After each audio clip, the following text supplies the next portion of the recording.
Welcome to Let's Get Tender, Money Conversations That Matter, a video podcast series with certified money coach Marlene Elizabeth, with amazing weekly guests who share their inner challenges, personal triumphs, and inside tips and strategies so you can prosper, lead, and love bravely in business and life. So get comfy and get ready to grow money wings. Hi, everyone. Welcome to Let's Get Tender, Money Conversations That Matter. I'm your host, Marlene Elizabeth. Thank you so much for joining us today. I'm very, very excited to introduce you to my very special guest today, Miss Judith Quin. Welcome, Judith. Thank you very much. It's so lovely to be here. Thank you for having me. Oh, I'm so excited to have you here. Now, I know you're originally based in London, England, correct? That's right. Yep, that's where I'm usually based. As we are doing this interview, I'm currently in Atlanta and on my way to LA. So I won't be too far from you shortly, but mostly I'm in London. Exciting. My goodness, exciting. Well, I would love to introduce you to Miss Judith Quin, a little bit about her story and what her work is about. But before I do that, I would love to invite you, viewers, to head on over to the Women's Success Collective. This is an online global summit that started on April 30th, and it will continue until May 8th. And this online global summit is for women entrepreneurs to help them learn how to gain confidence, clarity, and the mindset to grow a business that you love. So there are 16 different experts and influencers there that are sharing tips and strategies. So if you'd like to head on over and join us, you can go to the womenssuccesscollective.com/Marlene Elizabeth. That's the Women's Success Collective.com/Marlene Elizabeth. And that summit again will go on until May 8th. So we look forward to you joining us. And so without further ado, let me introduce you to Miss Judith Quin. So Judith is the creator of Your Whole Voice. She's a holistic vocal liberation method expert. She helps you, and mainly she works with high purpose leaders, emerging leaders, and entrepreneurs who want to speak with more confidence, clarity, and conviction. So Judith combines her expertise and her experience as a professional actress, a qualified coach, and a voice vibration sound healer. And she basically focuses on 4 key areas that include the brain, body, breath, and vibration. So as you can see, we have a really super exciting conversation today around money with our beautiful experts. So once again, thank you for joining us, Judith. Oh, thank you. I'm really honored to be here. So it's really exciting to share what we've been through and what we have and different ways of looking at things. Yes. Well, and as female entrepreneurs, we know that, without being able to kind of talk about what often is considered a taboo subject, money, right? But without us being able to talk about it, it's really hard for our businesses to take flight until we really kind of have a handle on our relationship to money and really understand how we're showing up when it comes to money.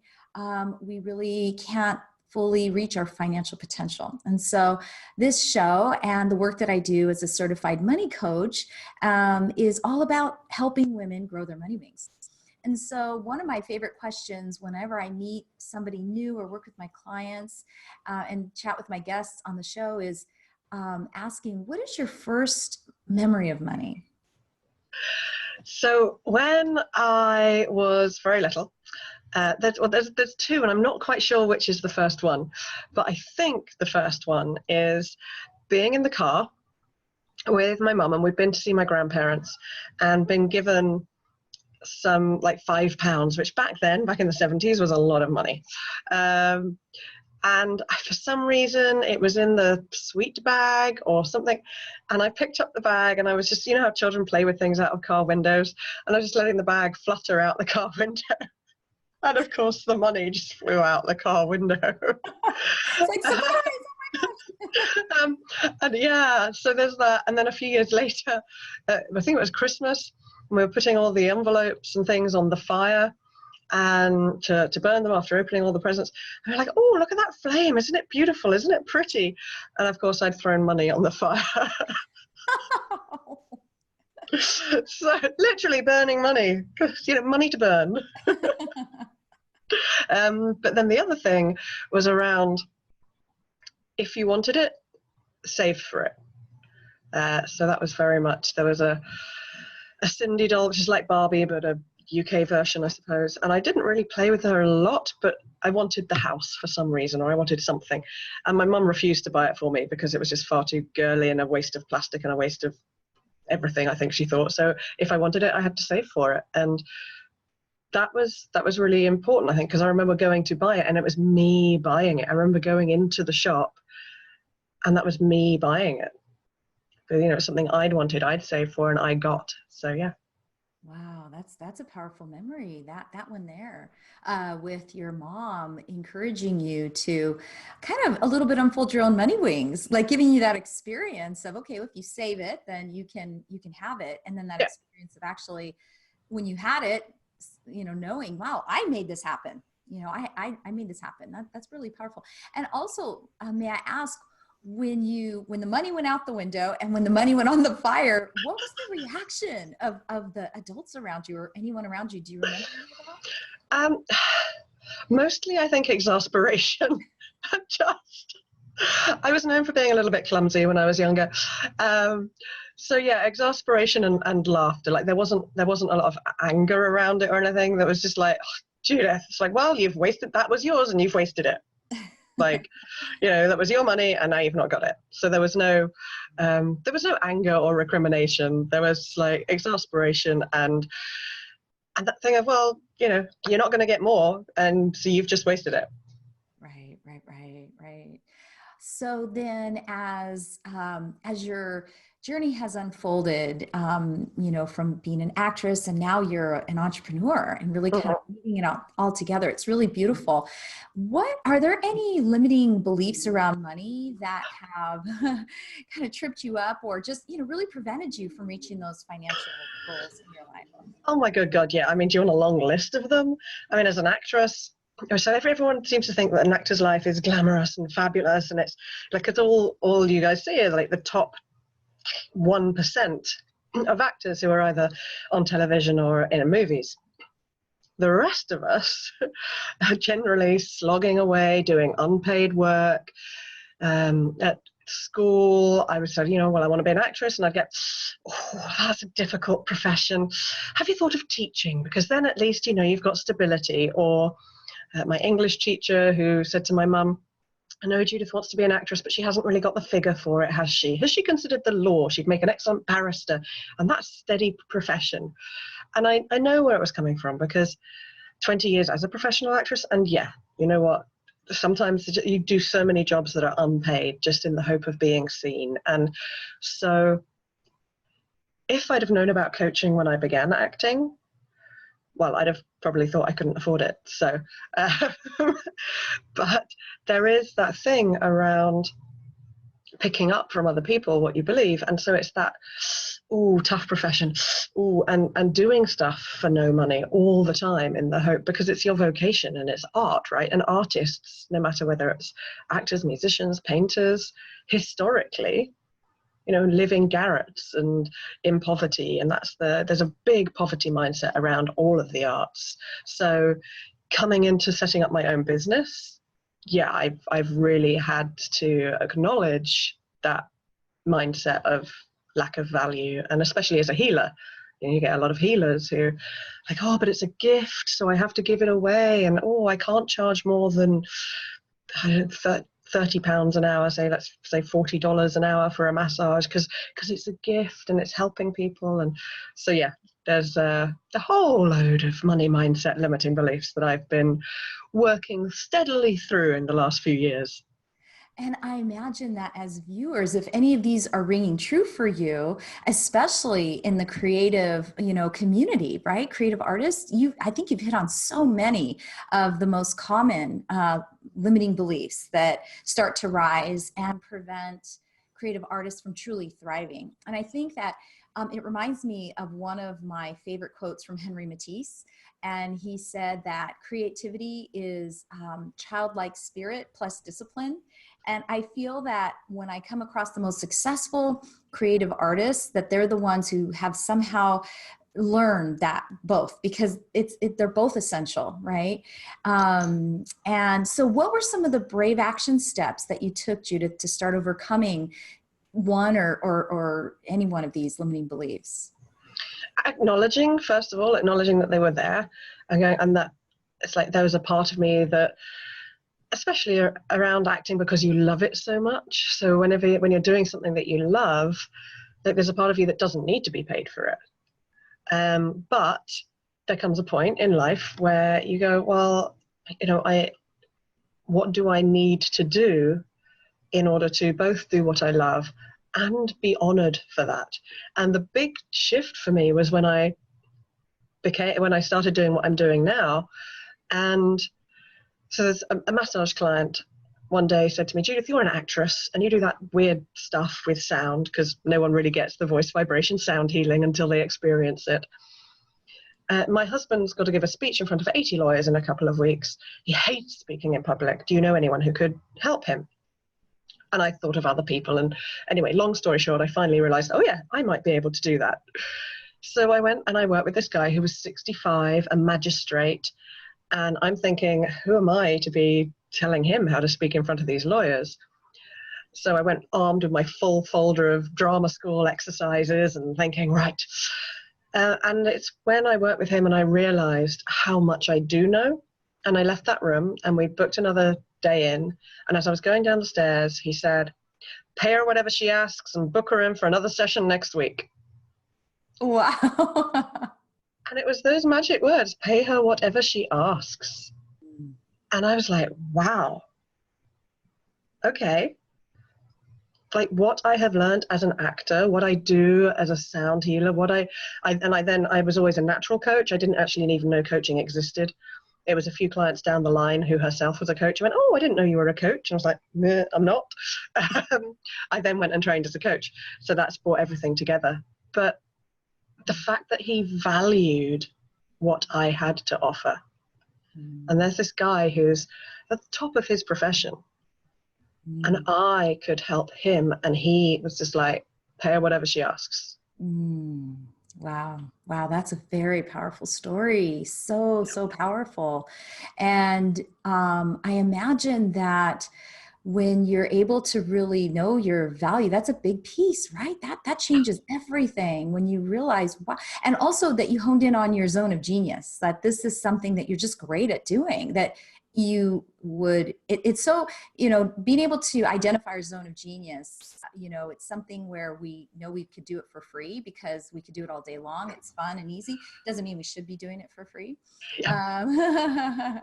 But just for someone else to acknowledge the value of what you're bringing to him in your work, how empowering that must have been for you. Wow. And so that's what helped your business to take flight. That was the first step. And then I put it out there and to my massage clients, because I was massaging, which is actually really useful when I'm working with people because I can see exactly where they're holding tension. And yeah, it was a few clients down the line who was a coach, and she suggested I go and train as a coach, which I did. And it was bringing all of those skills together that then I really started working with. I worked with a coach myself on money mindset. Someone similar to you, but over in the UK, and she really was like, what do you want from this? Where are you working? What level are you looking at? Who are the people who you want to influence? What's wrong with making money? And that whole mindset of actually, the more you earn, the more people who can't afford it you can help, because then you can do a free workshop for people, and it doesn't matter, because the people who respect and value in your high level clients are the ones who are enabling you to then give it to those people who are living on benefits, or whatever the equivalent over here in the States is. The people who are not able to be working for whatever reason, or in really low paid jobs, the nurses, the teachers, the people who really need the help. Yes, this is a critical mindset shift for sure, and I know that it's exciting and inspiring to me to know that as a female entrepreneur that you made sure that you did do some money coaching. That's not always the case, but you were able to really. That's such an important point and a place to kind of launch your business from, because then you can learn how you're showing up in your relationship to money. And one of those ways sometimes that we show up, especially with creative artists, is there's not really necessarily connection to money. Even entrepreneurs tend to be a creative bunch. They're not doing what they do for the money. It's for a greater purpose. It's for mission, right? It's their life song. But to be able to get to that place where there is kind of an embodied connection with the money in such a way where it's really there to support them and serve them in their mission. That's when really things get exciting and start to grow and boom, because you start allowing yourself to receive the money, right? Definitely. And there's that thing you said about supporting, which I did an exercise with a lady of, I think it was at a workshop, and it was a money mindset workshop, and I'd already by this point, got my higher level programs and all of that stuff, which I thought, my goodness, there was a part of me before would have been, no, I couldn't charge that much. In fact, my mum still wants sometimes, oh, that's a lot of money. I'm like, no, mum, it's not actually. So she definitely has that, which I've had to work through.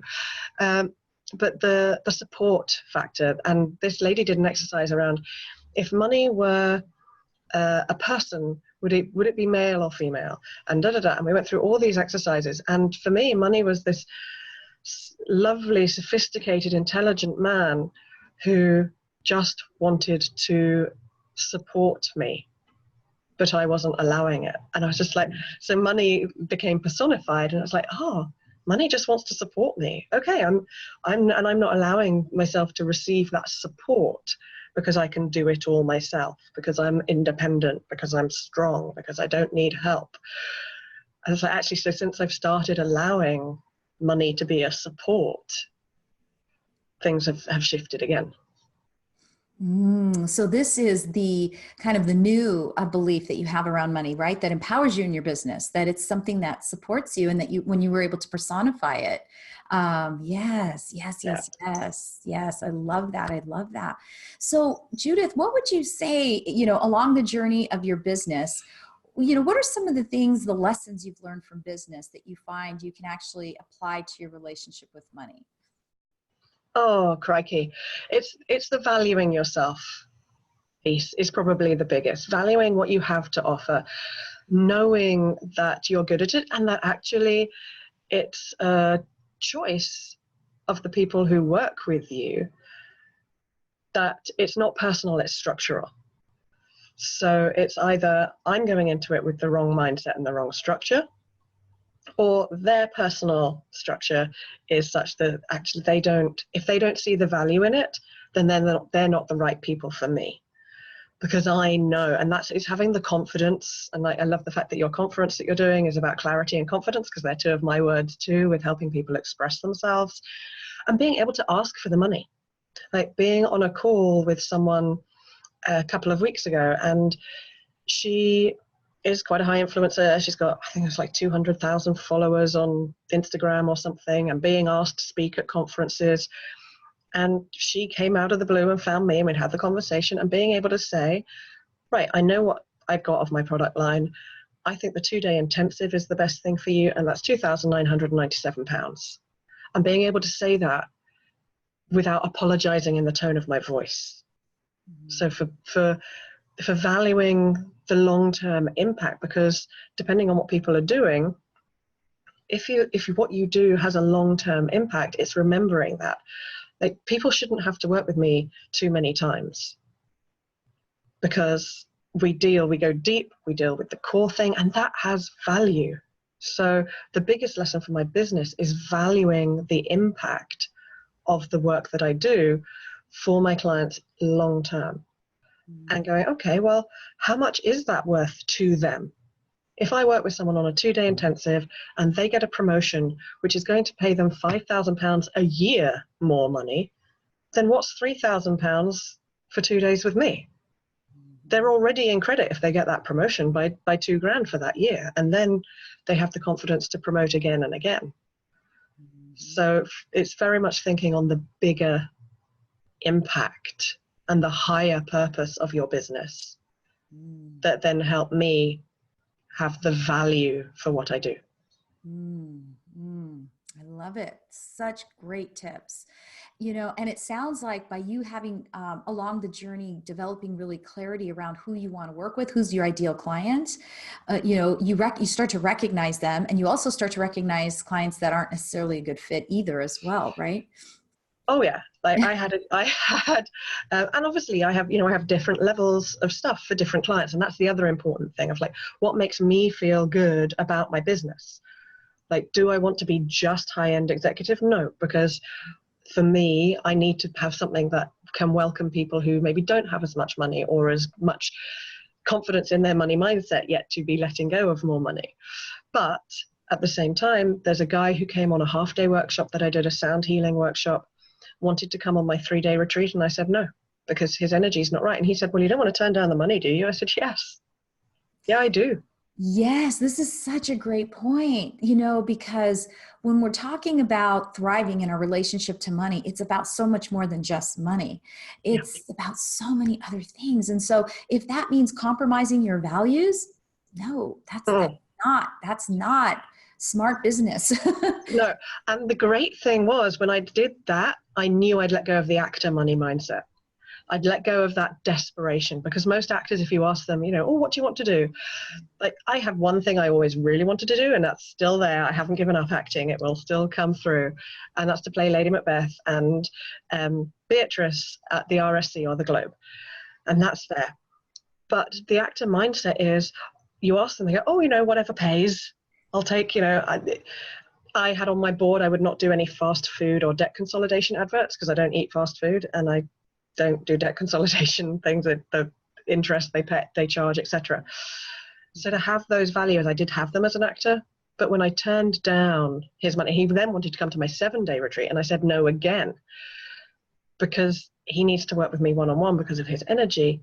But when I said no that first time, and he said, well, you don't want to turn down the money, do you? And I said, yes. I knew I had shifted that actor desperation for acknowledgement. And that acknowledgement in money terms was just like, oh, that's really liberating to be able to say no, and making sure that I'm working with the right people.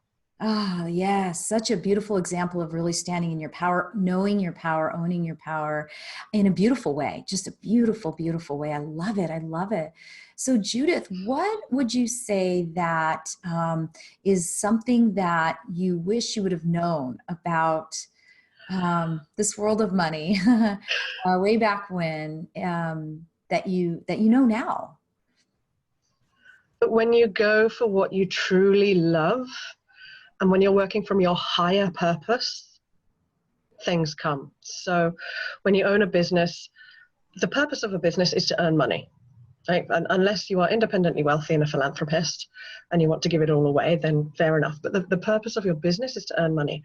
But when you're coming from your passion, from the passion behind your higher purpose, and when you're really in that, so that's like up here, that is actually what enables the money to flow, because your intention is on a higher vibration.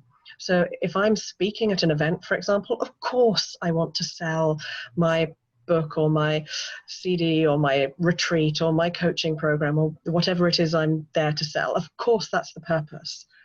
But if I speak with that purpose, then that desperation comes in, or that lack of connection to your whole self. If I'm, however, connected to my mission, which is my higher purpose, to transform the lives of more than 100 million people by creating more confident, connected communicators, that's a different energy. And that's the energy that connects with my deepest truth, my higher purpose. And when you're speaking in the energy of your higher purpose, the impact you want to have, the ripples you want to make, the waves you want to create in the world, then actually it's much more likely that the money will flow. So well said. Oh my goodness, so well said. Wow. Wow, Judith. Oh my goodness. And you know, this is where I find that it's if that piece is missing in a business, you kind of keep stalling. It is true when you make the focus all about the money, almost money Yeah, eludes you. But when you start lifting that purpose to a higher level, to a higher plane, and it becomes more about the people you serve and they come first, then the money starts to show up, and financial resources in a variety of ways start to show up to support you in that effort. And that's definitely. Yeah, I mean, me 2 years ago would have gone, oh no, I can't afford to go to the States at that time. Look, the bank account, I'm down to my whatever in my overdraft. I can't afford it. And whereas me, when I decided to come here 6 months ago on this trip, was like, well, my higher purpose is to create the end result of sound around the world and to shine my light on the world stage and to have global vocal liberation clients. That's my higher purpose. So if I say no to this opportunity to come and speak in America, I'm saying no to my higher purpose. So where's the credit card? Let me worry about the money later. And then what happened? I got a new corporate client, and then this lady who wants to do the 2 days with me showed up. So yeah. Yes, yes, yes. That's exactly how it works. That's it. Because, you know, when you talk to women in business that are succeeding in their businesses, this is exactly the dynamic that I hear again and again and again. And it requires trust, right? It's like we're trusting ourselves and trusting the universe and trusting that whisper or that intuition in us that's leading us and guiding us forward. Trusting our desires, that alone is a brave action step, to actually trust yourself enough Yeah. to take these leaps. And as long as you are really, as long as whatever you're doing is really connected to your deepest truth and your higher purpose, if it's not, if it's slightly out of alignment, if you're doing it for the money, then that's where you, like you said, you get the sticking points. But I have noticed, and it's, you know, I'll be honest and vulnerable here. You know, I'm not earning six figures or anything like that. I'm growing my business. And these shifts have been happening over the last sort of 18 months, especially the last 6 months. I really stepped into my high priestess power in October last year. And since I've done that, much more aligned to my higher purpose, things are flowing so much better. So I am at that stage in my journey. Just for any of the viewers who are watching going, oh, it's all right for you. You guys have got like lots of money coming in. It's like I'm still on my journey there, but I'm noticing the difference. It is happening. I'm speaking internationally. I'm sharing my higher purpose, and that's making the difference. Yes. And I'm so glad you raised that point because, again, yes, to our viewers, in case that you feel that if you have a lot of money, it solves all your problems, it's so not true because I've talked to and I work with women who are able to, they make money easy. It's no problem. It comes, but they also it doesn't stick around. So as much money as they're making, it's also being let go in kind of self-sabotaging ways. So it's not really, it has nothing to do with how much money you make or how little money you make. It really all has to do with the internal landscape, what that looks like. That's the key. That's the key. And you have just shared the internal landscape that helps us to really grow strong money wings beautifully today, Judith. And I appreciate that so, so very much. I know our time's coming to a close, but before we do wrap up, I would love for you to share, how can viewers reach out to learn more about this beautiful work you do in the world? It's very simple. Everything is your whole voice, and that's whole with a W. So whole voice, whole life, whole you. And so yourwholevoice.com is my website. I've got a free sonic meditation download on there and a free top 10 tips for talking. If you want to find your more confident voice, to be able to speak up and ask for what you need, ask for the help you need. If you like social media, then again, on Facebook, my group or my page is Your Whole Voice. And on Instagram, it's at Your Whole Voice. It's very simple. I like simple. We busy women need simple. Yes. Well, wonderful. And yes, viewers, I encourage you to please reach out and learn more about Judith's work in the world. Thank you again, Judith, for joining me on Let's Get Tender. Well, thank you so much. It's been really lovely to be here. Thank you.